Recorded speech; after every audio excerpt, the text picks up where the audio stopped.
بسم اللہ الرحمن الرحیم الحمد للہ الذی نور قلوب العارفین بنور معرفتہ واثبت فؤاد انبیائہ واولیائہ بقصص الانبیاء والمرسلین وأكمل إيمان المسلمين والمؤمنين بولاية علي أمين المؤمنين عليه السلام.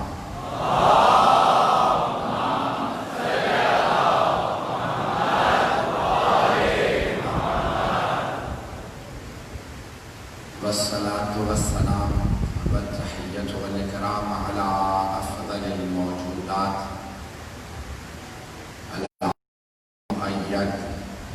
والرسول المسدد المصطفى الأمجد المحمود الأحمد أعني أبا القاسم محمد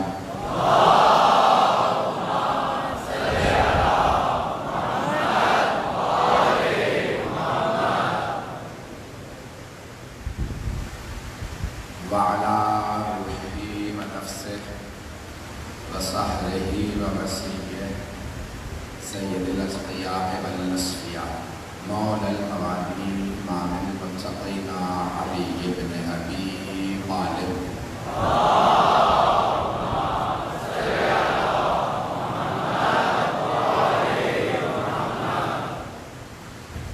وعلى قاصياته لا سيما بقية الله في الأرضين روحي وأرواح العالمين لتراب مقدمه الفداء واللعنة الدائمة على أعدائهم أجمعين من الآن إلى قيام يوم الدين.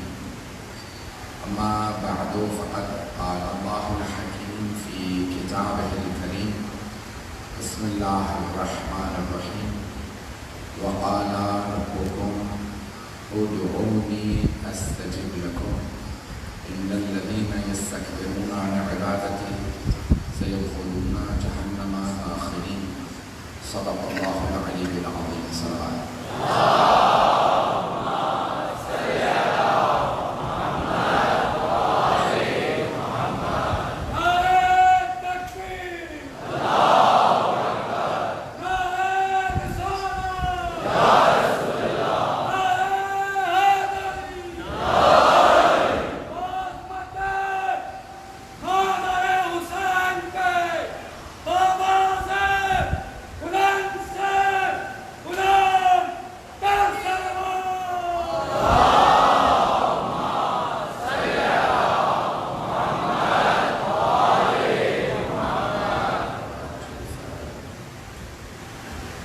دعا کے عنوان سے آپ کی خدمت میں بتانے پیش کر رہا ہوں.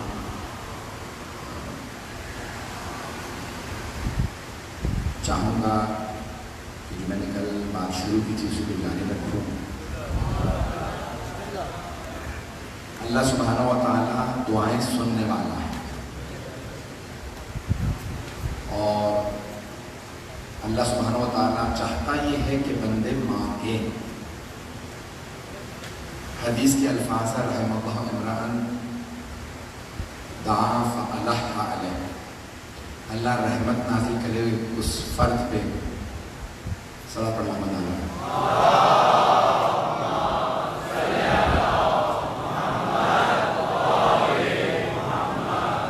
توجہ ہے میرے ساتھ.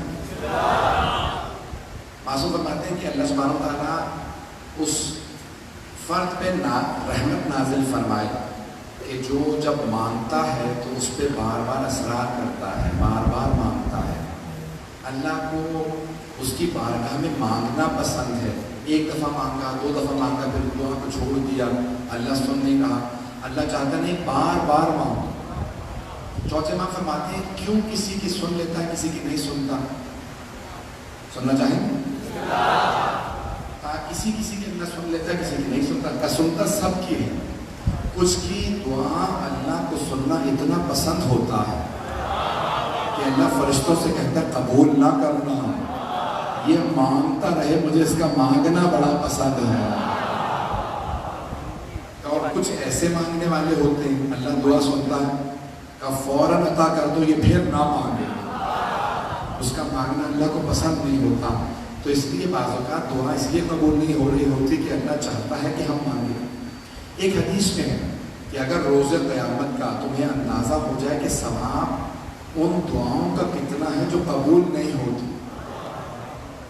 جو دعا قبول نہیں ہوئی, تو روز قیامت جب انسان ثواب دیکھے گا مجھے کتنا ثواب ملا, تو انسان روز قیامت کہے گا اے کاش میری کوئی دعا قبول ہی نہ ہوئی ہوتی. اللہ اتنا اجر دیتا ہے ان دعاؤں کا جو قبول نہیں ہوتی. اب کیا ہوتا ہے, کیوں قبول نہیں ہوتی؟ سننا چاہیں گے نا؟ میں 2 اشرے پڑھ کے آ رہا ہوتا ہوں, پھر بھی پوری کوشش کرتا ہوں کہ آپ کی محبت کی خاطر, جس محبت سے آپ لوگ یہاں بیٹھ کے سنتے ہیں, میں پوری کوشش کرتا ہوں کہ آپ کی خدمت میں مطالعہ پیش کر سکوں. تو بس یہ آپ کا ساتھ ہی کہ اسے پڑھوا رہا ہے. تو اللہ سبحانہ تعالیٰ کئی بندوں کی کیوں نہیں سنتا؟ کئی مرتبہ انسان مانگنے والا خود مصلحت نہیں جانتا, یہ شے میرے حق میں بہتر ہے یا نہیں.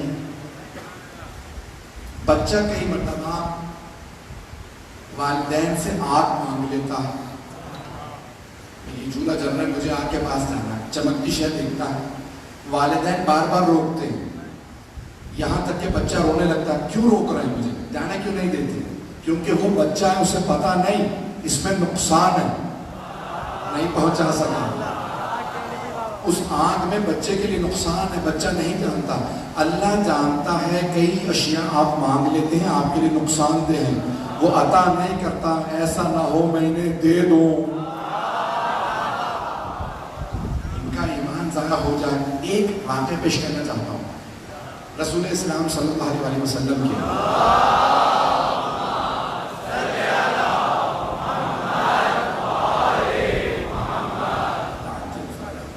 صحابی ہیں, نام ہے ثعلبہ.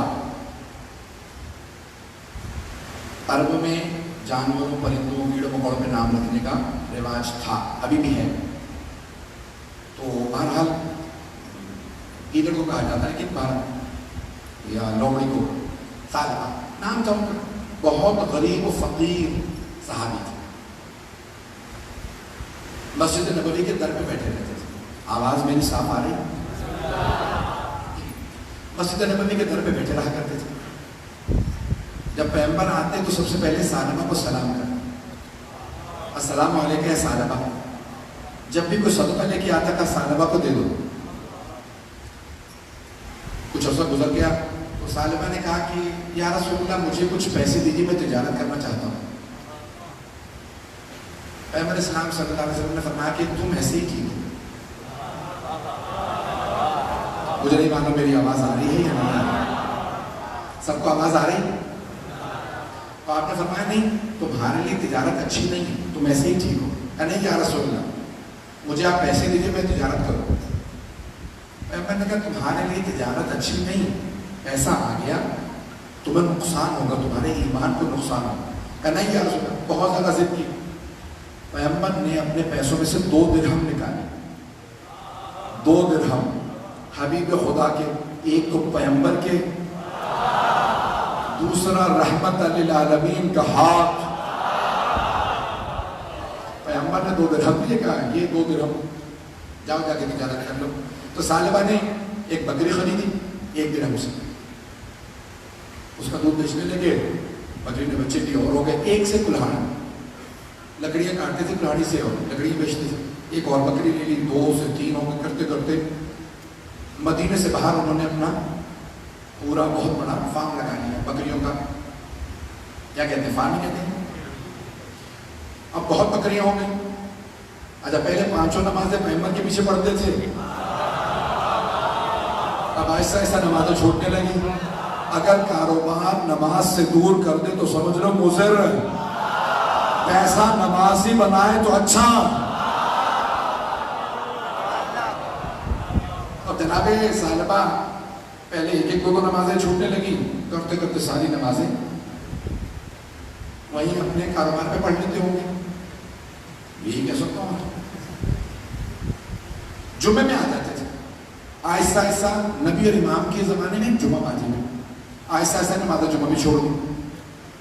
پیغمبر نے کہا ثعلبہ سے کو جمعہ تو پڑھ لیا کرے.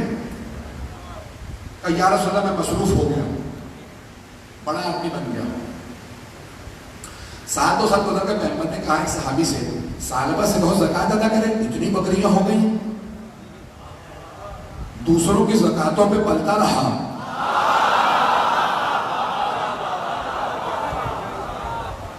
آج اس پہ زکات واجب ہے, زکات دیں. سنیں گے نا. اب پیغمبر اسلام نے کچھ صحابہ کو بھیجا, کبھی جاؤ جا کے ثعلبہ سے کہو زکات ادا کرے. انہوں نے کہا بھائی رسول خدا صلی اللہ علیہ وسلم فرما رہے ہیں کہ زکات دو. کہا میرے پیسے محمد کو کیوں دو؟ پیغمبر کا رسول اللہ نہیں کہہ رہا تھا, نام لے رہا تھا. کہا محمد کو پیسے کیوں دو, میرے پیسے. پیغمبر نے کہا پہلے بھی لوگ جب صدقے زکات خیرات دیتے تھے تجھے دیا کرتا تھا, تو جیسے اور بھی. انہوں نے آ کے کہا بھائی رسول اللہ, ثعلبہ نے منع کر دیا. اب جناب رسول خدا نے کہا سب بیٹھ جاؤ, علی کو آلے میں دو. توجہ بھائی, رحمت للعالمین کے ہاتھ سے کہا یا علی آپ جائیے اور ثعلبہ سے کہیں کہ رسول خدا نے کہا میرے 2 درہم واپس کر دو. توجہ. جناب امیر اٹھے, کہا ثعلبہ رسول اسلام نے فرمایا میرے 2 درہم واپس کر. کہا میرے پاس بڑا پیسہ آ گیا یا علی, 2 درہم تو کچھ نہیں. اس نے 2 درہم نکالے, کہا یہ یا علی 2 درہم. مولا نے کہا مانگ نہیں رہا ہوں, نہیں ہے, آدھا مجمع نہیں. اس نے ہاتھ میں لیے کہا یا علی لیجیے 2 درہم. مولا نے کہا مانگنے نہیں آیا, واپس لینے آیا. ہتھیلی پہ رکھ میں اٹھا دوں گا.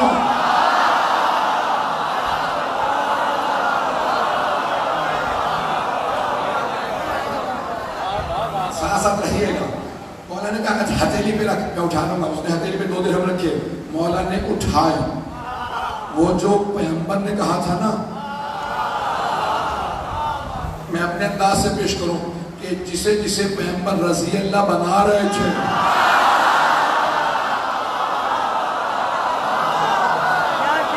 شرط رکھ رہے تھے علی کے ساتھ رہنا, جو جو میرے بعد علی کو مانے وہ رضی اللہ, جو علی سے پھرا وہ لعنت اللہ.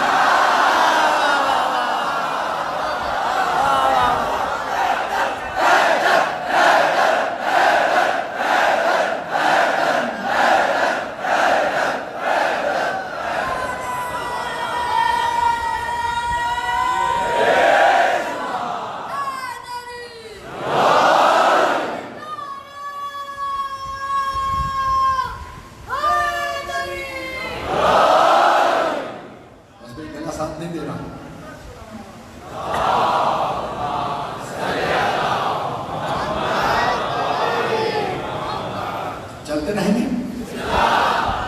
اب جناب امین نے وہ 2 درہم لیے, وہ جو رحمتیں آئیں تھی, جو نبی و علی سے پھر جائے اس کے چہرے پہ بھی پھٹکار آ جاتی ہے اور ساری برکتیں رحمتیں اٹھ جاتی ہیں. جناب امین واپس آ کر یا رسول اللہ آپ کے 2 درہم لے آیا ہوں. اب کیا ہوا, ثعلبہ کے سارے جانور مرنے لگے, ساری فصلیں اجڑ گئی. دوبارہ فقیر ہو کے مسجد نبوی کے باہر کے بیٹھ گئے. توجہ. اچھا اب تک کیا تھا, میں نے کہا نا پہلے پیغمبر آ کے کہتے تھے السلام علیکم ثعلبہ. اب پیغمبر آئے, ثعلبہ اٹھے, السلام علیکم یا رسول اللہ. پیغمبر نے دیکھا رخ پھیر لیا, نہیں ہے مجمع. بھائی یہ پیغمبر نے بتایا سلام کرنا مستحب ہے, جواب دینا واجب. اگر پیغمبر جواب نہیں دے رہے تو پیغمبر مسئلہ جانتے ہیں, یہ سمجھا رہے ہیں کہ اب یہ مسلمان نہیں رہا,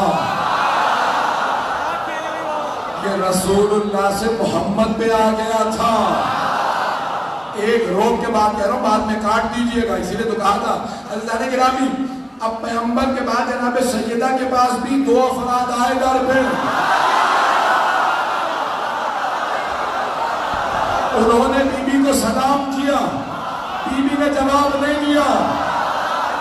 کتاب کا نام ہے الامامۃ والسیاسہ, ہماری کتاب نہیں ہے. اس میں لکھا بی بی نے جواب نہیں دیا. یا تو ہمت ہے تو کہہ دو سیدہ مسئلہ نہیں جانتی تھی, یا پھر مانو مسلمان نہیں.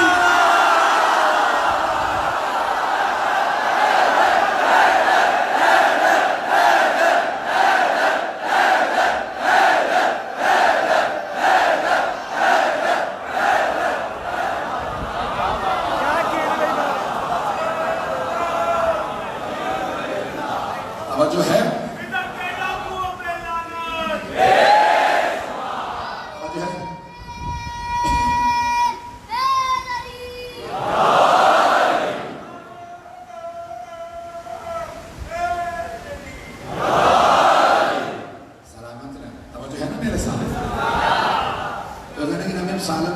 سلام کیا, سالبہ نے پیغمبر اسلام نے جواب نہیں دیا, رخ پھیر لیا.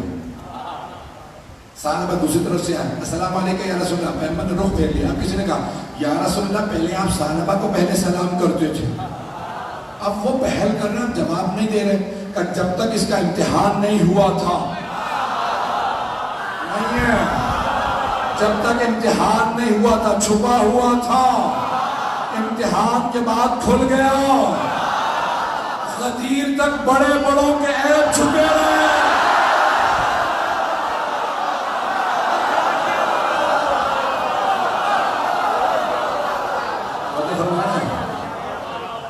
کئی لوگوں کے جب تک امتحان نہیں ہوتے, لوگ ہے نہیں آجا نہیں گرامی. اب یہ تمام کے تمام مسلسل حالات کے اندر آپ کو آزمائشوں, اس لیے کئی مرتبہ ہم دعا مانگ رہے ہوتے, ہمیں سمجھ نہیں آ رہی ہوتی کہ کیا بات ہے, دعا قبول نہیں ہو رہی. میں کیا واقعہ پیش کرنا چاہ رہا ہوں, تو سننا چاہیں. شاید میں نے یہاں پیش کیا ہے کسی اور مقام پہ, مجھے یاد نہیں ہے. اتنی مجالس پڑھ رہا ہوں, یہاں یاد نہیں رہتا کون سی مجلس کہاں پڑھی ہے, اور سوشل میڈیا نے تو مجلسیں انسان سے پہلے پہنچا دی. اب یہ سن لیجیے گا, ہمارا بہت بڑا نام ہے حوزے کا, علامہ عبد الحسین امینی صاحب الغدیر, جنہوں نے کتاب لکھی ہے الغدیر. نام سنو کیا نا, الغدیر فی الکتاب والسنت والادب. غدیر خم کے واقعے کو ثابت کیا 20 جلدوں میں. 11 چھپی ہیں, 9 نہیں چھپی. ان کے بیٹے نے, میں نے خود پوچھا شیخ احمد امینی سے, بیٹے سے, تو کہا کہ وہ رجال پہ ہیں. صدام کا دور آ گیا تھا تو ہم لوگ وہ چھوٹے کاغذ پہ تھی وہی چھوڑ آئے, بہت زیادہ کاغذ سے, تو 9 جلدیں نہیں چھپی, تو 11 چھپی ہیں الغدیر. اور سب سے بڑا امتیاز یہ ہے کہ انہوں نے الغدیر واقعہ غدیر خم کو ثابت کیا ہے شیعوں کی نہیں, دوسروں کی کتابوں سے. تو انہوں نے قرآن سے اور پھر دوسروں کی کتابوں سے حدیث سے ثابت کیا واقعہ غدیر خم کو. لوگ کہتے ہیں کوئی حوالہ بھی ہے, انہوں نے 11 جلدیں لکھ دی, اور تم حوالے مانگتے رہو, پیش کرتے رہیں گے. ماننا نہ ماننا تمہارا کام, دکھانا ہمارا کام, بتانا ہمارا کام, ماننا نہ ماننا تمہارا. جو مان لیتا ہے نا وہ رضی اللہ بن جاتا, جو نہیں مانتا اس کے متعلق کچھ نہیں کہتا. پتہ لگ رہا ابھی آپ صاحب الغدیر کا ایک پاؤں, یعنی وہ لنگڑا کے چلتے سے صحیح نہیں تھی. 35 برس سے نجف میں تھے, تبریز کے رہنے والے تھے ایران کے, نجف چلے گئے تھے ہجرت کر کے. 35 برس سے نجف. الغدیر لکھ رہے تھے, اتنے قابل عالم, پوری دنیا کا سفر کیا, ہندوستان میں لکھنؤ کے لائبریری چھان ماری, پوری دنیا گئے, مصر گئے, کہاں کہاں گئے. میں صرف ایک واقعہ سنا دوں گا تاکہ میں بات مکمل کر سکوں. جب کہتے ہیں کہ میں مصر گیا نا جامعۃ الازہر, آواز میری مجھے نہیں معلوم صاف آ رہی ہے نہیں, خود ہی فرماتے ہیں جب میں مصر گیا جامعۃ الازہر تو مفتی اعظم کو سمجھتے, نہیں سمجھتے تو اچھا ہی، کوئی مسئلہ نہیں.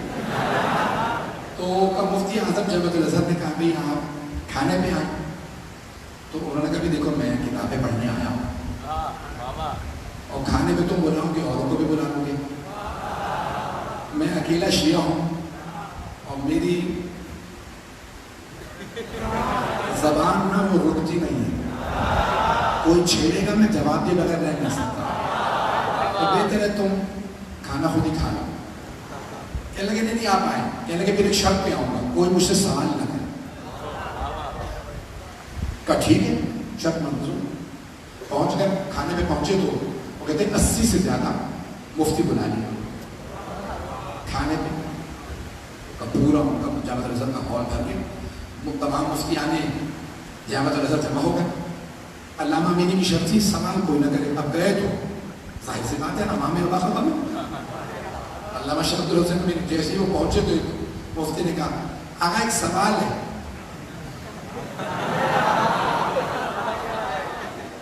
یہ نظریہ آپ کا کیا ہے کہ علی افضل تھے یا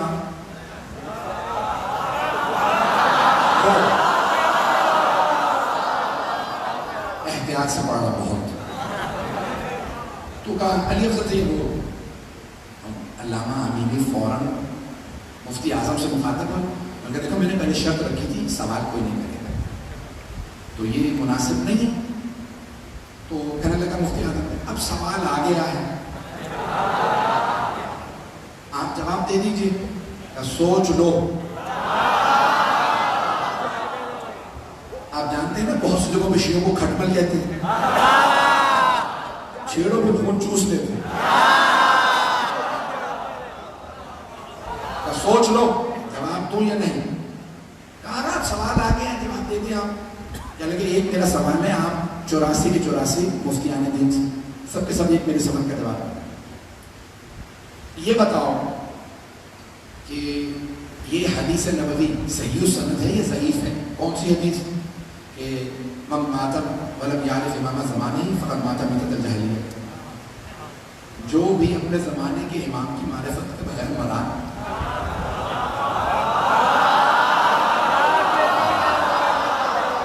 وہ جاہلیت کی موت مرا. جہالت کی نہیں، زمانہ جاہلیت. اسلام سے پہلے کے دور کو کہا جاتا ہے زمانہ جاہلیت، یعنی کفر کی. نہیں ہے مجبور، نہیں ہے، نہ ہی رہے میں آگے بڑھ رہا ہوں. عزیزان گرامی ایک مرتبہ کہا بھائی یہ حدیث ایک ایک مفتی کہے صحیح ہے یا ضعیف. ہر آدمی کہے ہاں یا نہ. صاف بس ایک سوال ہے، کوئی دوسرا سوال نہیں. کہو ہاں صحیح ہے یا کہو نہیں صحیح نہیں. پہلے سے کہا صحیح ہے کہا ہاں، دوسرے صحیح ہے ہاں. جب 80 سے اقرار لے لیا علامہ امینی نے سب نے مان لیا ہاں یہ حدیث صحیح ہے. اب علامہ امینی نے کہا یہ بتاؤ کیا جناب سیدہ اپنے زمانے کے امام کو پہچانتی تھی یا نہیں؟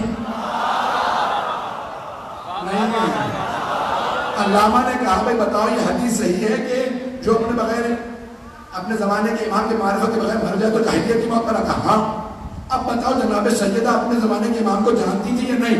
پہلے سے کہا بتا جانتی تھی. اس نے کہا مجھے ضروری کام ہے میں آتا ہوں.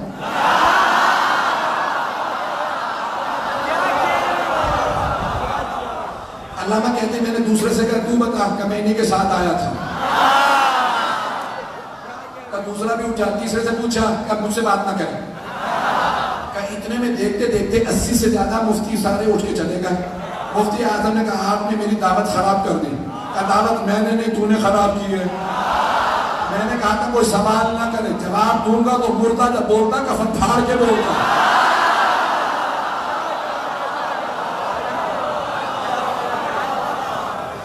عزیزان گرامی یہ وہ علامہ امینی جن کا میں پیش کرنا چاہ رہا ہوں. 35 سال ساری دنیا کے ترکی ہندوستان پاکستان کو ساری دنیا کے کتاب خانوں سے انہوں نے الغدیر لکھی. کہتے جب میں لکھنؤ گیا تو صرف اذان سے پتہ چلتا تھا کہ صبح ہوئی ہے یا نہیں. میں کتاب خانے سے باہر نہیں گیا، صرف لکھتا رہتا تھا. تو اللہ نے کہا اب وہ کہتے ہیں ان کا یاد ہے نا بعد میں کہا تھا پاؤں خراب تھا. ہر شب جمعہ حرم امیر المومنین میں آتا. زیارت امام حسین کو صحابہ شب جمعہ وغیرہ پڑھتے ہیں، اعمال کرتے چلے جاتے ہیں. تو کہتے ہیں ایک شب جمعہ حرم امیر المومنین میں اعمال کرتے نکلنے والا تھا، اتنے میں دیکھا کہ ایک اور،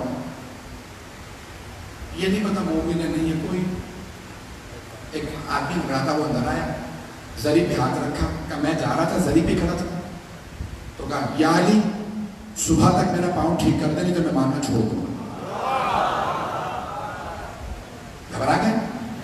علامہ امینی کہتے ہیں میں نے سنا بھائی اتنا بے ادب آدمی، جیسے مولا کو اٹھا دیتے کیا واپس مانگنے آئے، دعا ایسے مانگی جاتی. تو کہنا کہ میں جا تو رہا تھا، رک گیا، پاؤں میرا بھی خراب ہے، میری تو اتنی ضرورت نہیں تھی. پھر میں نے دیکھا پاؤں خراب ہے، اس کا مطلب ہے اس نے تو وضو بھی نہیں کیا. کہا وہ زری کے قریب کہیں پاؤں پھیلا کے بیٹھ گیا. میں نے دیکھا پوری رات نہ کوئی دعا نہ زیارت، سو رہا ہے، کبھی آنکھ کھل جائے ظاہرین کو دیکھ رہا ہے، بہت میں پوری رات قرآن دعائیں پڑھتا رہا. اذان فجر ہوئی، میں تہجد پڑھ کے بیٹھا تھا، دیکھا جیسی اذان ہوئی نا تو اس آدمی نے چل کے دیکھا میرا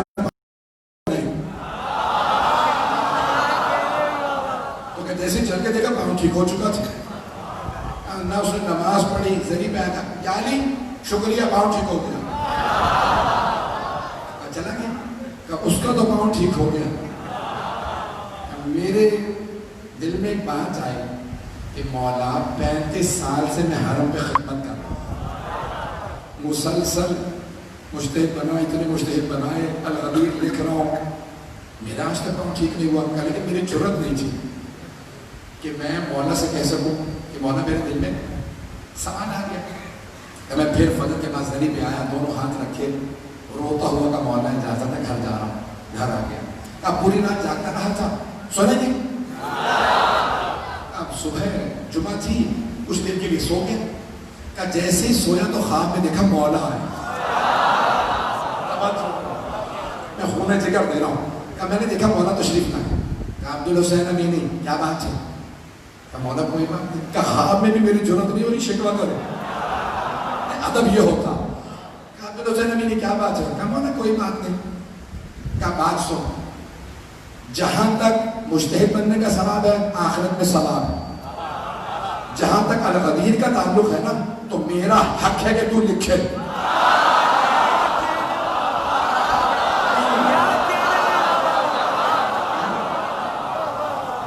میرا حق ہے لکھے.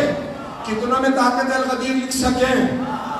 میں نے تجھے اپنا عقیدہ دیا کہ تو مجھے ماننے والا، تیرے پہ واجب ہے تو دفاع کرے، میرے پہ واجب تجھے جزا دوں.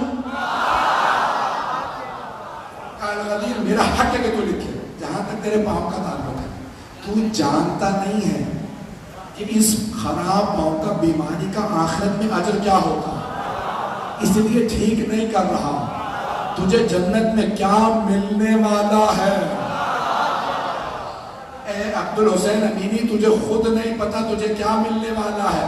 کہ تجھے بہت کچھ ملنے والا ہے، آخرت میں بہت کچھ ملنے والا ہے. بس بالکل جیسا ہے رہنے دیجیے گا.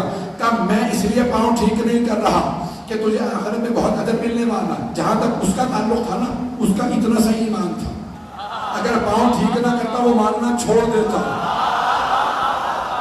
اب کوئی نہ کہے میں شیعہ ہوں، منتیں اٹھاتا ہوں، پوری نہیں ہوتی، غیر آتے ہیں.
کہ اس کا اتنا ہی ایمان تھا.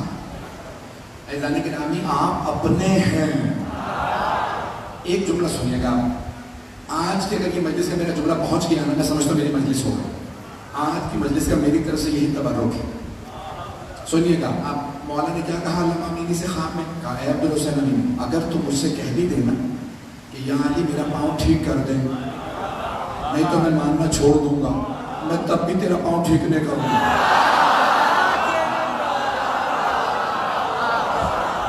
نہیں ہے, آدھا مجمع نہیں ہے.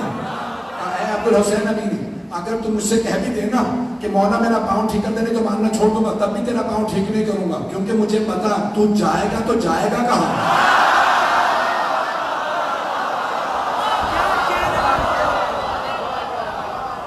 تو صبح کہہ کے جائے گا, روتا ہوا شام کو پھر واپس آ جائے گا, مولا معاف کر دے گستاخی ہو گئی تھی.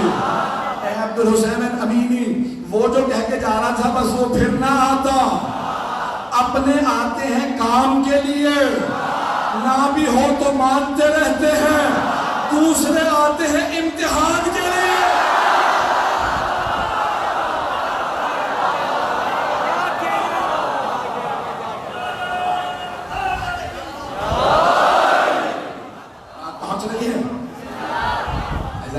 کوئی نہ کہے اتنی مرتبہ منت اٹھائی ہے, پھر ہر سال آ جاتے ہیں. اسی لیے تو مولا نہیں پوری کر رہے, تاکہ آپ ہر سال آتے رہے, بار بار مانگتے رہے. نہ جانے اس بار بار مانگنے کا کتنا آخرت میں اجر و ثواب ہے. نیتوں کو خالص رکھیں. تو عزیزان گرامی, دعا ہے ٹائم 8ویں امام کا امام رضا علیہ السلام.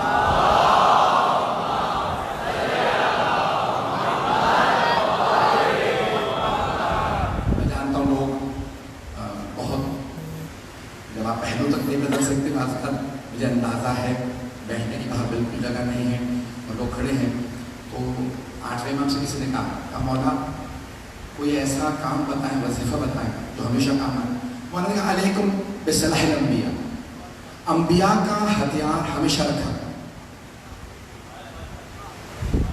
انبیاء کا ہتھیار ہمیشہ رکھا کرو. کہ مولا کیا قیدہ ما صلاح الانبیاء, یہ انبیاء کا ہتھیار کیا ہے؟ تیر ہے, تلوار ہے, نیزہ ہے, کون سا ہتھیار ہمیشہ رکھے؟ مولا نے فرمایا الدعا. انبیاء کے ہتھیار کا نام دعا ہے. نہیں ہے لوگ, نہیں. اگر اللہ خود ہی شکار کر رہا ہو گنہگاروں کو, تو ہم فرار کر کے جائیں تو کہاں جائیں؟ مولا نے کہا فرار کر کے اللہ ہی کے پاس جاؤ. نہیں ہے, فرار کر کے اللہ سے کیوں بھاگ رہے ہو؟ اسی سے پناہ لو.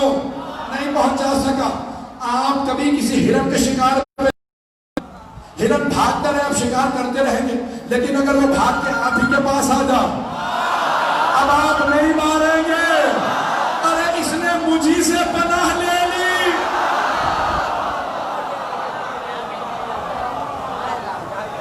اللہ سے پناہ مانگے تو صحیح. مولا نے کہا علیکم بسلاح الانبیاء, انبیاء کا اسلحہ پاس رکھا کرو, وہ دعا ہے. اور پھر کہا کہ مولا سب سے زیادہ جلدی قبول دعا کس کی ہوتی ہے؟ تو کچھ طبقات بتائیں. ان کی دعا جلدی قبول ہوتی ہے, تو کیا کریں بھائی؟ ہماری تو جلدی قبول ہوتی نہیں.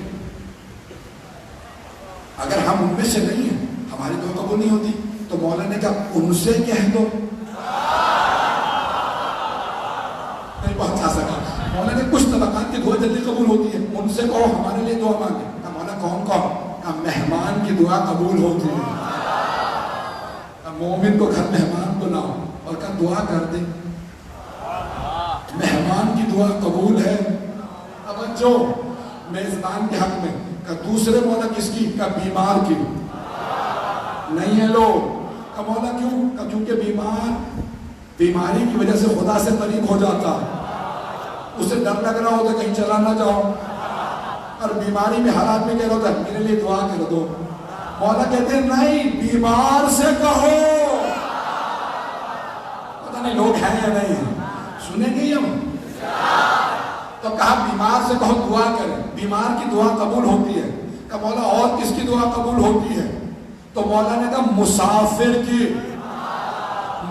کی دعا قبول ہوتی ہے، مسافر سے کہو دعا کر دے. پھر کہا جس کو تم کبھی کچھ دو اس سے کہو دعا کر دے، جس کی مدد کرو اس سے کہو دعا کر دے. کہا ماں باپ کی دعا اولاد کی حق میں قبول، ماں باپ سے کہو دعا کر دے. راضی ہوں گے تو دعا کریں گے نا، پہلے راضی تو کرو. ماں باپ کی دعا اولاد کے حق میں قبول ہے. تو مختلف طبقات ہیں جن کی دعائیں قبول ہیں. کہاں اور جو پاک باز لوگ ہیں ان کی دعا قبول ہے. تو کہا پاک ہستیوں سے کہو دعا کر دیں. ایک حدیث اور پیش کر دوں، ایک حدیث اور ایک فضائل کا پہلو پیش کرنا چاہتا تھا. چلے رہنے دیتا ہوں بس.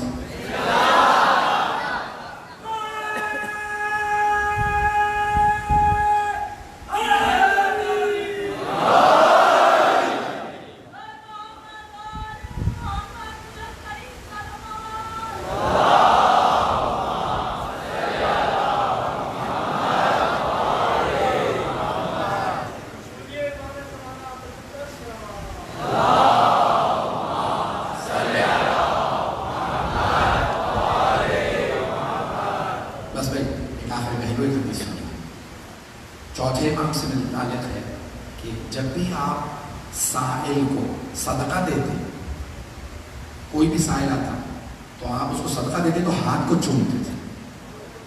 کہا مولا یہ آپ ہاتھ کیوں چومتے؟ تم نے قرآن نہیں پڑھا؟ سورہ توبہ میں آج ان اللہ یقبل التوبۃ و یأخذ الصدقات، بے شک کہ توبہ قبول کرنے والا اللہ ہے اور صدقات کا لینے والا بھی اللہ ہے.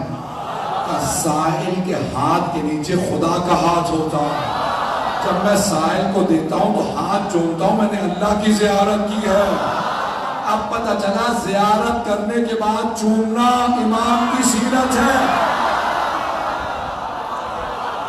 بدعت نہیں سیرت ہے. بدعتیوں کو باہر پھینکو، امام کی سیرت ہے.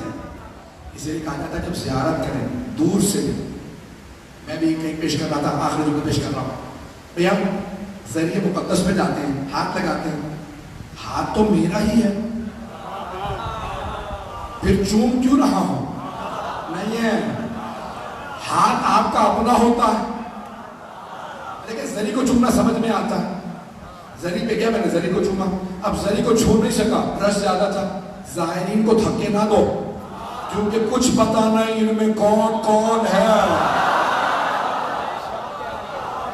اب آپ دور سے بھی ہاتھ نہیں لگا، ہاتھ لگا لیا، ہاتھ نہیں بھی لگا سکے، اشارہ کیا، ہاتھ چوما. ہاتھ میرا، چوم میں اپنا ہی ہاتھ رہا ہوں. ہاتھ میں کیا خصوصیت؟ ہاتھ میں خصوصیت یہ ہے کہ اس نے اشارہ کیا، اشارہ کر کے ہاتھ بھی چومنے لائے. ہاتھ بھی اشارہ کرے، مس کرے تو چومنے لائے. وہ ذریعہ جو حرم میں نصب ہے، ملائکہ نازل ہوتے ہیں. روایت کے الفاظ ہیں 70 ہزار ملائکہ ایک ایک دن میں آتے ہیں مولا حسین کی زیارت کے. اور ایک دفعہ جو فرشتہ آتا ہے نا، اس کی دوبارہ باری نہیں آتی. چھوٹے امام فرماتے ہیں کامل الزیارات، ایک دفعہ جو فرشتہ آتا ہے نا، قیامت تک اس کی دوبارہ باری نہیں آئے گی، کیونکہ اتنے فرشتے انتظار میں ہیں ہمیں کب نوبت ملے گی. مولا کہتے ہیں شکر ادا کرو اگر تم میں سے کوئی 2 بار چلا گیا.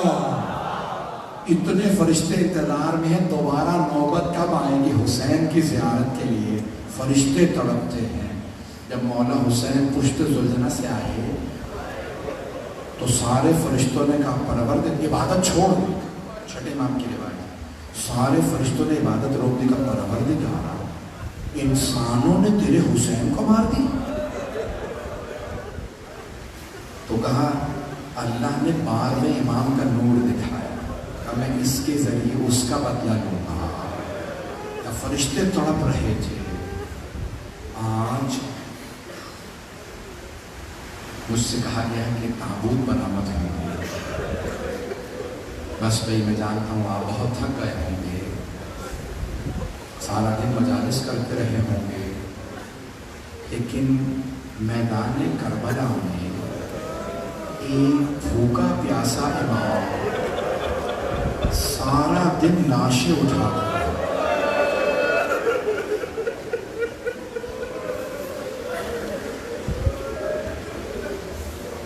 شب عاشور آج تفصیل سے مسئلہ پڑھنا چاہ رہا ہوں. اگر سننا چاہیں گے کچھ دیر کے لیے کربلا چلیے گا. ہر ماں اپنے بیٹے کو تیار کر رہی ہے, میرے لال صبح عاشور قربانیاں. کوئی ماں کہہ رہی ہے قاسم میں بیوہ ہوں, بیٹا صرف آپ کی وجہ سے کربلا آئی, آپ کے بابا نے وصیت کی تھی جب میرا بھائی حسین کربلا جائے قاسم کو ضرور بھیجنا. ایک ماں کہہ رہی ہے علی اکبر میرا آپ کے بغیر گزارا نہیں. ایک ماں ہے, اگر دیکھ سکیں تو دیکھیے گا, وہ اپنے 2 بیٹوں کے بالوں کو ہاتھوں سے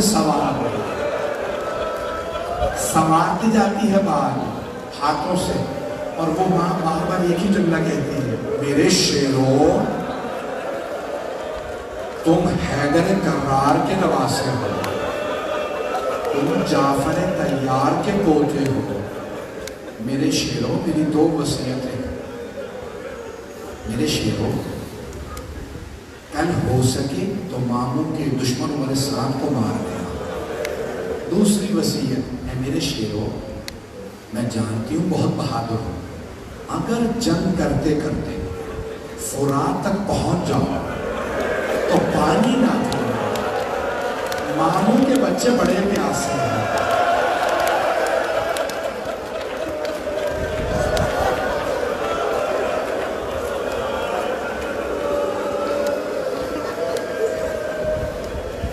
صبح عاشور ہوئی, ظہر سے پہلے جناب زینب الکبریٰ نے پوچھا مولانا محمد میرے شیروں آپ دونوں ابھی تک گئے نہیں؟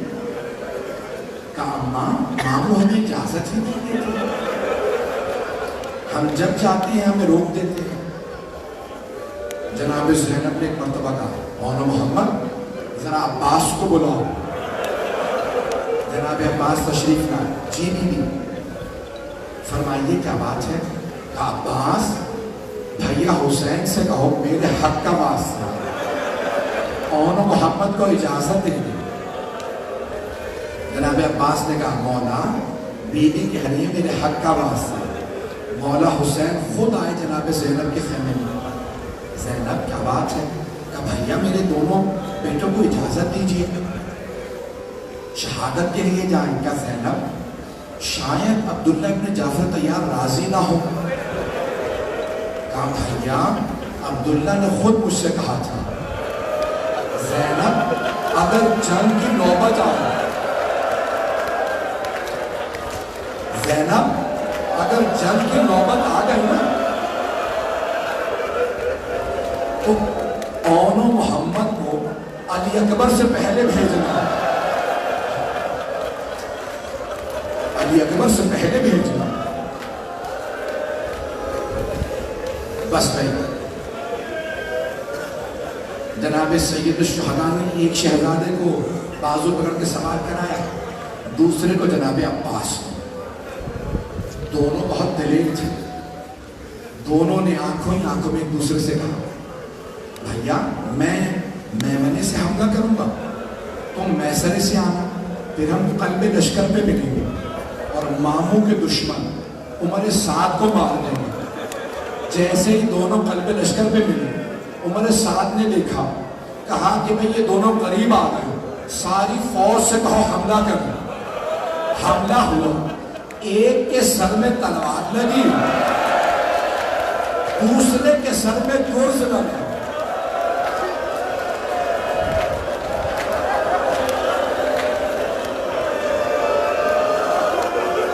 دونوں گر گئے. ایک کی روح پرواز کر گئی, ایک میں ابھی رمق باقی تھی. جانتے کیا کہ شہزادے نے, مامو جان ہماری مدد کو آئیے, ہم دونوں گر گئے. ابھی زیادہ برآمد نہیں ہوں,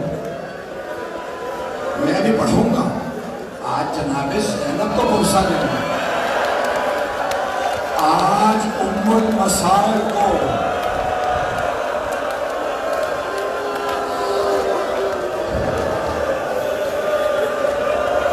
جناب سید الشہداء پہنچے, لاشے میں پہنچے, دیکھا ایک کی روح پرواز کر گئی, ایک میں رمق باقی. میرے کو دیکھیے گا, مولا نے سر اٹھایا, زانوں پہ رکھا. شہزادے نے بس ایک جملہ کہا, مامو جان ہماری ماں کو ہمارا آخری سلام کہنا. مامو جان اماں سے کہیے گا ہم فرات تک گئے تھے, ہم نے پانی نہیں پیا تھا, ہمیں اماں کی وصیت یاد تھی.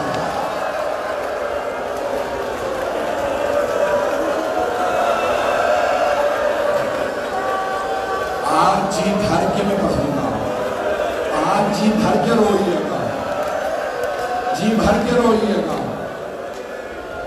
بس میں مولا حسین دونوں لاشیں اٹھا کے لائے. آپ جانتے ہیں نا, ہر لاشے پہ سب سے پہلے جناب زینب آتی تھی.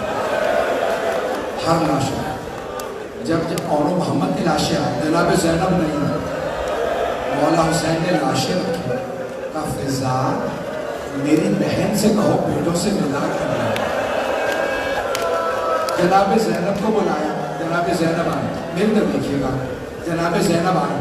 جانتے کیا کیا, بی بی آ کے دونوں لاشوں کے درمیان میں بیٹھی, آنکھوں کو بند رکھا, دونوں کے سینوں پہ ہاتھ رکھے, ایک جملہ کا, اونو محمد مجھے بتاؤ میں کسے قربان کروں, میرا بھائی اکیلا رہ گیا, کوئی نہیں رہا.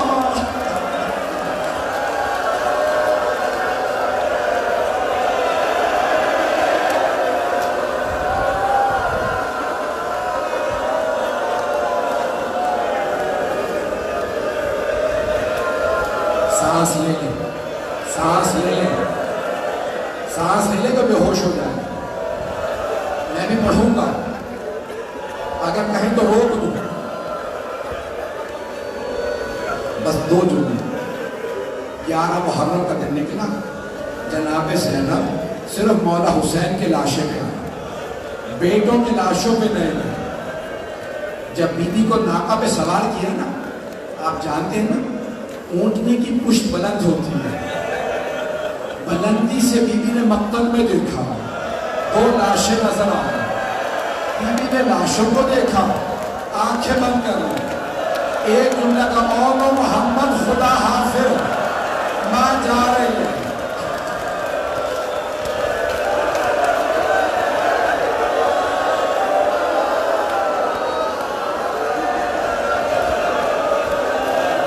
بس بی بی سن, بی بی کربلا سے کوفے گئی, کوفے سے شام, شام میں رہائی مل گئی.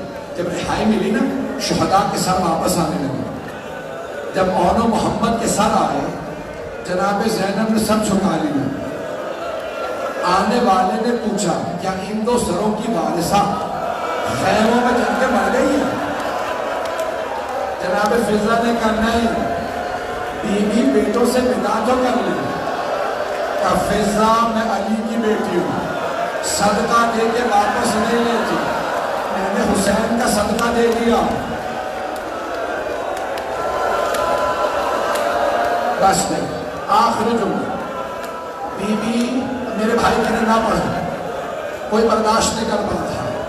جناب زینب شام سے کربلا آئی, چہلوں پہ ہر قبر پہ گئے, بیٹوں کی قبروں پہ نہیں گئے. مدینے واپس آئی, نانا کے روضے پہ گئی, سب کے مسائل پڑھے, بیٹوں کا تذکرہ نہیں کیا. ماں کی قبر پہ گئی, بیٹوں کا ذکر نہیں کیا. بھائی کے گھر گئی, بیٹوں کا پرسہ نہیں لیا. لیکن آخر ماں تھی. جیسے ہی اپنے گھر گئی برقع سر پہ رکھا, بیوی کا کلیجہ منہ کو آنے لگا.